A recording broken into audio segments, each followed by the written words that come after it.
More brands need to be doing this, or at least phones like these need to be launching in more markets. With the Z60s Pro, Nubia has done something very interesting. They've made a no compromises last gen flagship at a very competitive price. And they've actually launched it outside of China too. So, what have they done that's so impressive? Let's find out. Now, if this is your first time here, or in case you just can't remember, my name's Ash, you're watching C4E Tech, and let's get started.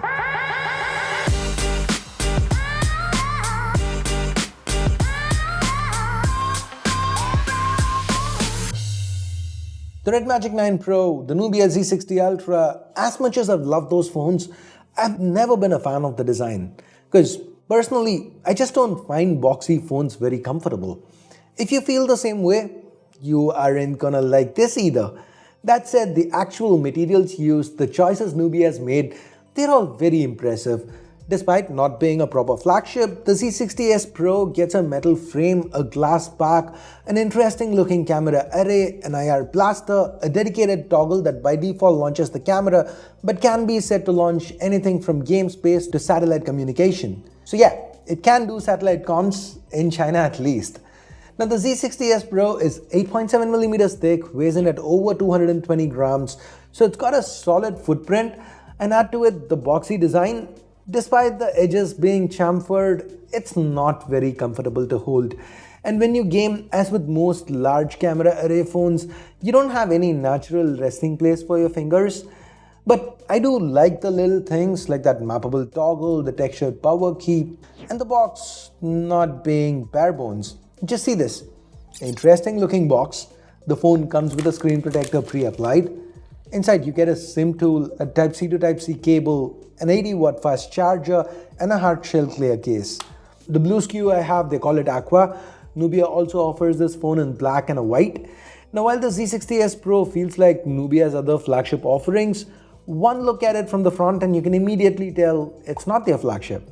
And that's because of this. The display is not uninterrupted and the selfie camera is in a hole punch instead. And frankly, I like it. It's nothing special, it's just a standard 16 megapixel f2.4 shooter, but compared with the flagship and their under-display camera tech, this does really well. As you can see, the images turned out detailed. That said, selfie video restricted to 1080-30, and even that lacks any kind of stabilization. To me, that part felt like a major letdown. Now surrounding this hole punch is an excellent 6.8-inch 1.5K AMOLED panel. The 1.5K resolution leads to a 452 pixels per inch pixel density, so text looks crisp. The panel peaks at 1100 nits, which is not the highest we've seen, but still good enough for usage outdoors. The colors are pretty rich without feeling oversaturated. In fact, this covers 100% of the sRGB color gamut, so it's a high quality panel and it's got 120Hz refresh, so feels smooth to handle. Nubia has included stereo speakers too and they sound good. So as a media consumption device, the Z60s Pro, it's excellent.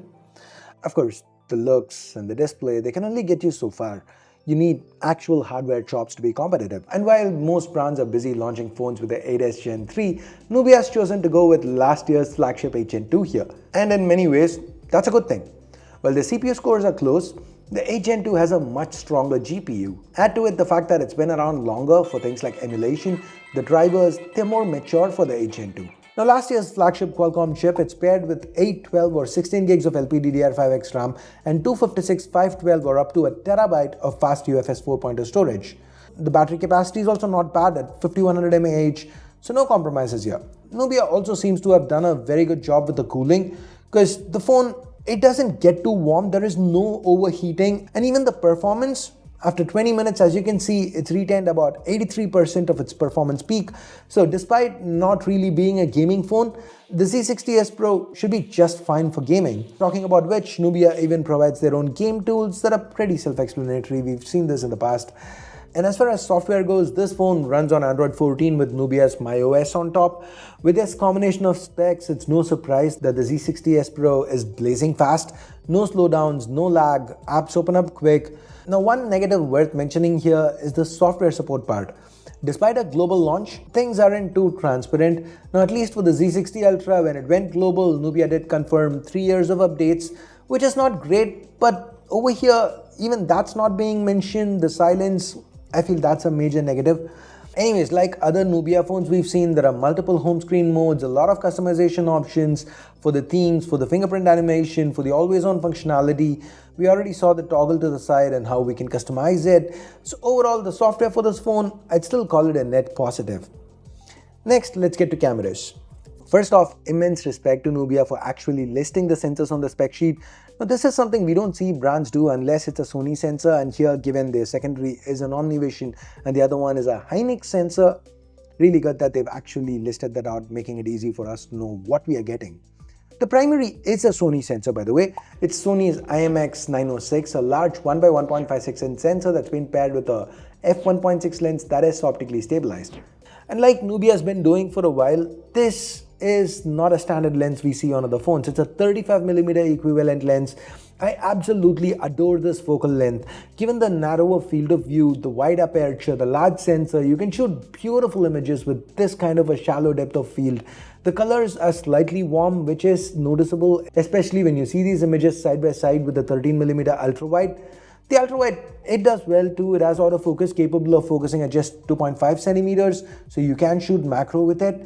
The third camera is an 8-megapixel sensor paired with an 80mm equivalent lens, which makes for what we'd usually call 3.5x zoom. It's not great with the dynamic range, but it does get the job done. Even at 10x, the pictures are social media friendly. Under low light, the primary, it does a fair job, good detail, low noise, but I feel Nubia needs to work on the highlight control. Now the biggest con with cameras though, for me, it's video. Yes, you can shoot 8K 30, but it's the 4K 60 footage I want to talk about. Now, if you look at this, you see how the AIS implementation feels off. There's just too much of a solid shake, even when shooting, well, just casually walking. There's definitely got to be room for improvement here. I really hope Nubia addresses this. Because apart from that, overall, the Z60s Pro, it feels like a solid phone. It's competent. It has a few quirks, yes, but it definitely has way more pros than cons. But we've seen that in the past, right? What makes this so special? It is the pricing. In China, it's been launched at just 29.99 renminbi, which converts to about 35,000 rupees or $425 US. And when it launched globally last month, they managed to do so with only about a 20% price difference.